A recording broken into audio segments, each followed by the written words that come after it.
L'évolution, c'est la raison du plus fort. Cette citation de Jacques Godefroy est à l'image de la Formule 1, où de nombreuses écuries ont disparu. D'ailleurs, les années 90 furent à cette occasion le point d'orgue de cette citation. De Lotus à Brabham, en passant par Osella, Larousse ou encore Modena Team Lamborghini, cette période fut un véritable cimetière pour les écuries de fond de peloton. Ce ne sont pas moins de 13 écuries qui disparaissent durant cette décennie. Et encore, je ne compte pas les écuries qui existent encore, mais qui sont issues d'anciennes structures, comme Red Bull, issu de Jaguar et de Stewart Grand Prix, Alfa Romeo, issu de Sauber, ou enfin Mercedes, issu de Braun, Honda, Barr et Tyrrell. Pourtant, cela n'empêchera pas certains illustres aventuriers de tenter leur chance au sommet. Et parmi ces illustres fous, un seul est quadruple champion du monde de Formule 1. En 1996, l'écurie éponyme Ligier est en grosse difficulté financière. L'entité fut rachetée par le plus grand fripon de l'histoire de la Formule 1, ex aequo avec Mister Ecclestone, à savoir Flavio Briatore. L'Italien rachète cette équipe avec pour seul objectif de cannibaliser le moteur Renault pour sa propre équipe Benetton.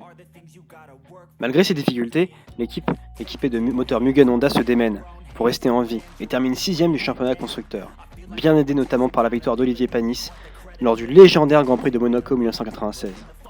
Panis marque 13 des 15 points de l'équipe. Mais malgré ces résultats honorables, l'équipe est à genoux financièrement. L'État français, quelle que soit sa couleur politique, a toujours soutenu le sport automobile, via notamment le pétrolier Elf.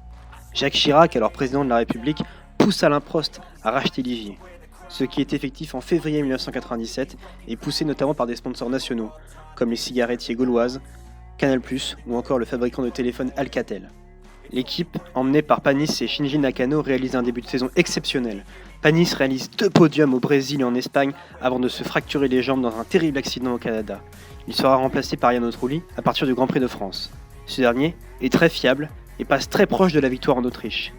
Panis revient au Nürburgring en fin de saison, en marquant un point qui permet à l'équipe notamment de terminer encore une fois 6ème du championnat pour sa première saison.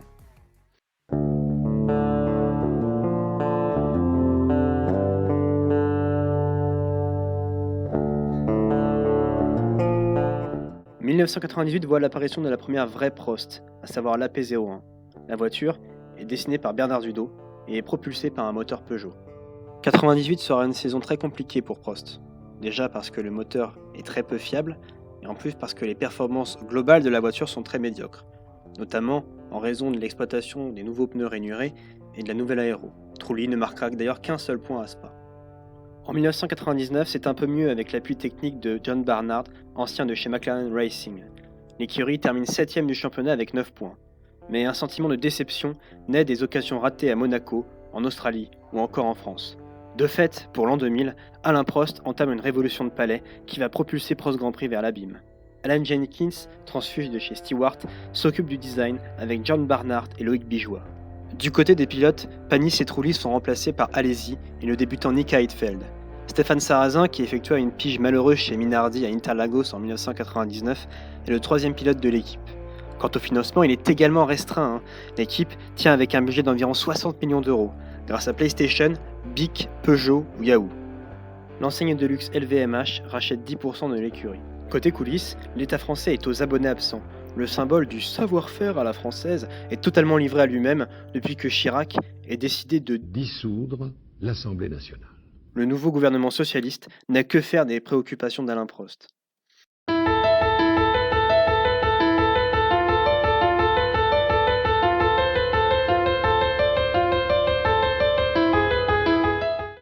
La Prost AP03 est propulsée par le moteur Peugeot V10 A20 de 3000 cm3.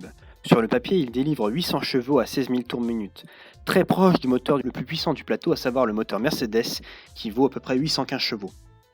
Le moteur ne pèse que 109 kg, soit un gain de 11 kg par rapport à l'A18 de 99. Ce moteur est également plus compact, mais il est également plus fragile. En effet, une fuite des gaz dans la chambre de combustion interne entraîne des fissures dans la culasse. De fait, Peugeot a dû revoir complètement le dessin de ses culasses et remouler les nouveaux blocs moteurs, ce qui entraînera un retard de livraison important de ces derniers.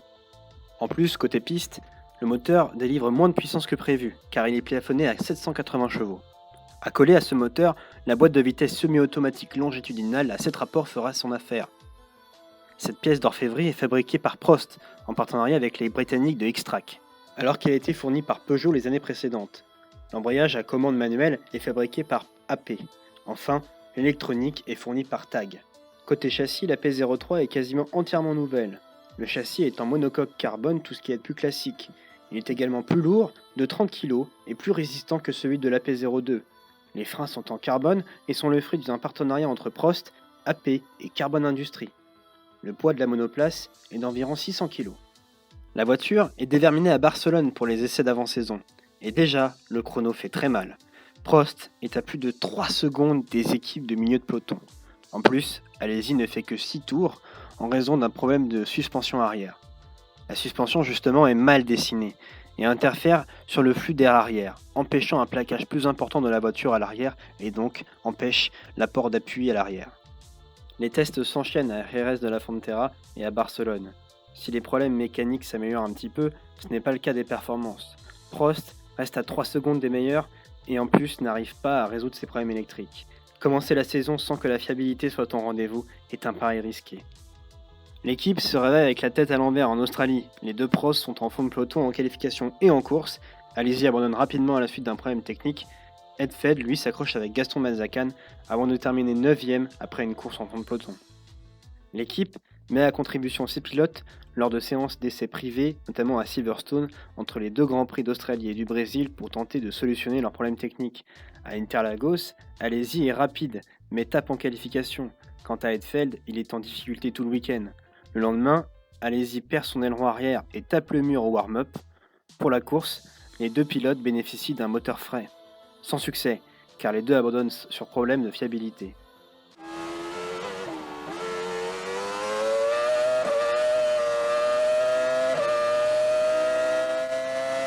Malgré les difficultés et notamment le manque de financement, les tests continuent à Silverstone et à Catalunya.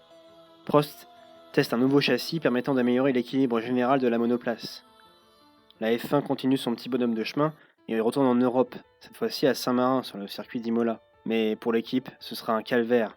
En plus d'une pénalité pour réparation illégale, Quick Nick abandonne en panne d'hydraulique. Même cause, même punition pour Alesi à la mi-course. Sur le circuit de Silverstone, pour le Grand Prix de Grande-Bretagne, l'équipe a pour but de terminer simplement la course.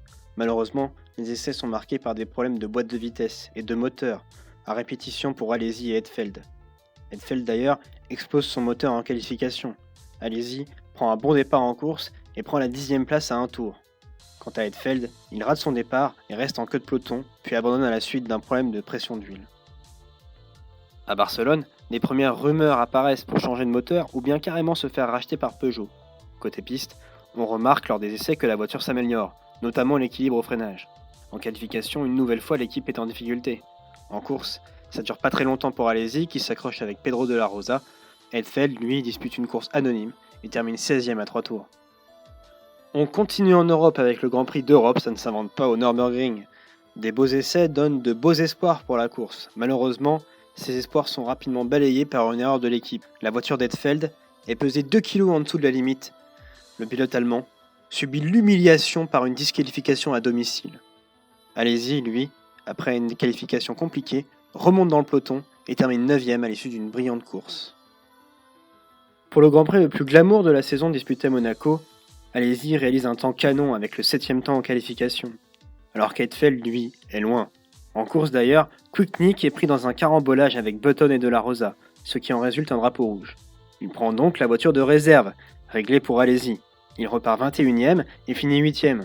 Quant à Alesi, il est 7ème jusqu'au 29e tour et abandonne à la suite d'un problème de transmission. L'équipe est extrêmement déçue. En plus, en coulisses, l'un des géniteurs de la P03, à savoir Alan Jenkins, est limogé. Véritable francophobe assumé, il aura participé au pourrissement de l'ambiance en interne. En plus, le comportement de Prost lui-même, ultra centralisateur, n'aura pas aidé. La 8e manche se déroule au Canada sur le circuit Gilles Villeneuve, mais les progrès entrevus auparavant s'éteignent rapidement. Edsfeld casse un moteur, endommage son fond plat et se qualifie 21ème. Alesi, lui aussi victime de son moteur en qualification, se contente du 15e temps.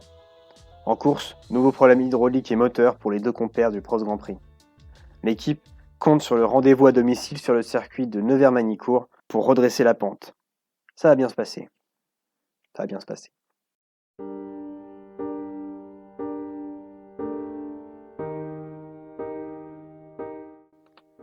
Des tests sont réalisés avant le Grand Prix sur ce même circuit de Nevers-Manicourt avec le nouveau moteur A20 Peugeot. Ce nouveau moteur permet d'atteindre les 800 chevaux.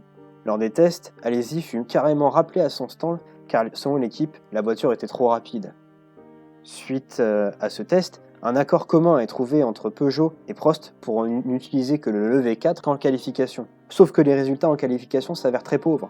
Alesi est même devancé par Nick Heidfeld. Heidfeld est 16e, Alesi est 18e. C'est alors que la marmite explose. Alesi accuse Peugeot d'avoir volontairement menti sur les 800 chevaux théoriques de son nouveau bloc. Prost abonde dans le sens de son pilote et déclare que Corrado Provera, le patron de Peugeot Sport, crée sans cesse des problèmes. En réponse à cette critique assassine, Peugeot Sport fait grève durant 5 minutes pendant le warm-up. Lors de la course, dans des conditions très difficiles entre Prost et Peugeot, Alesi s'accroche avec Fisichella avant de remonter à la 14e place.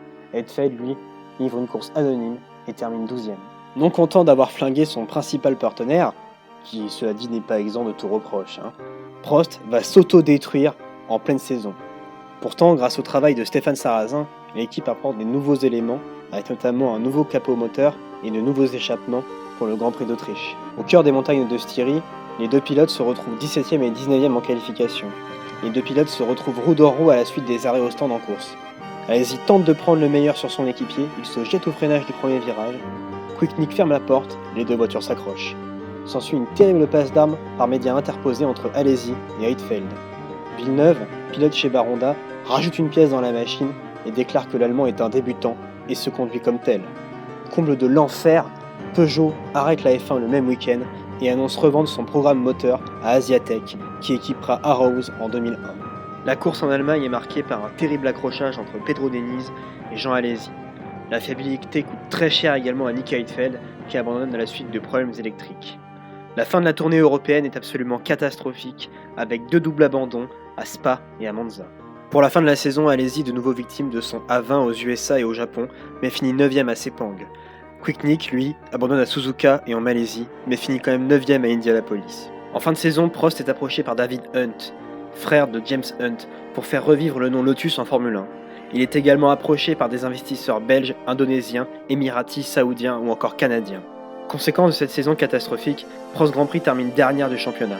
Et en plus, elle perd Nick Heidfeld en partance pour Sauber. Elle perd également de nombreux soutiens, comme Gauloise ou Yahoo. Côté pilote, l'équipe récupère le pilote le plus lent du plateau, à savoir Gaston Mazzacane en tant que second pilote aux côtés d'Alesi. Revers de la médaille, elle récupère néanmoins quelques sponsors sud-américains comme PSN, ainsi que des moteurs Ferrari de seconde main datant de la saison précédente. L'équipe tirera le rideau définitivement à l'issue de la saison 2001. Alesi sera le dernier soleil de l'équipe, puis alors en froid avec Prost, tirera sa révérence chez Jordan. D'ailleurs, en termes de pilotes, ce sont pas moins de 5 pilotes qui se glisseront à l'intérieur de l'AP04. En plus de Alesi et Mazzacane, Thomas Enge, Hans-Harald Frentzen et Luciano Burti prendront également place au sein du cockpit de l'AP04. Burti d'ailleurs sera gravement blessé à l'issue d'un terrible accident à Blanchimont avec Eddie Irvine à Spa. Cette saison montre bien que pour une petite équipe, une mauvaise saison peut être synonyme de cimetière à court ou moyen terme. De plus, les problèmes relationnels entre Peugeot et Prost et l'incapacité de ce dernier à déléguer son travail aura eu raison de l'entente dans l'équipe. Pour donner un exemple à cela, le département composite de l'équipe refusait carrément de travailler avec le département soufflerie.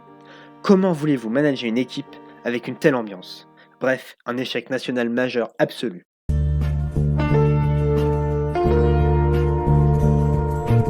Pour autant, une question reste en suspens. Et si l'échec était programmé ? Si Prost était obligé d'échouer ? En effet, on apprendra quelques années plus tard que Prost a été délibérément abandonné par l'État français qui voulait absolument se débarrasser du problème Ligier. Renault, en plus, a vampirisé tous les sponsors pour son retour en 2002, comme Elf. Sponsors nationaux d'ailleurs qui ont tous rapidement cassé leur contrat avec l'entité de Guyancourt. Et qui dirigeait Ligier en 1996 ? Briatore, le même Briatore qui dirigera Renault à partir de 2002 jusqu'en 2009. Bref, Briatore et Renault semblent avoir mené une opération de destruction massive visant à annihiler toute présence d'une écurie privée française en F1. Un responsable de Renault d'ailleurs dira en face à face à Alain Prost « Il faut te tuer ». Assez éloquent comme phrase.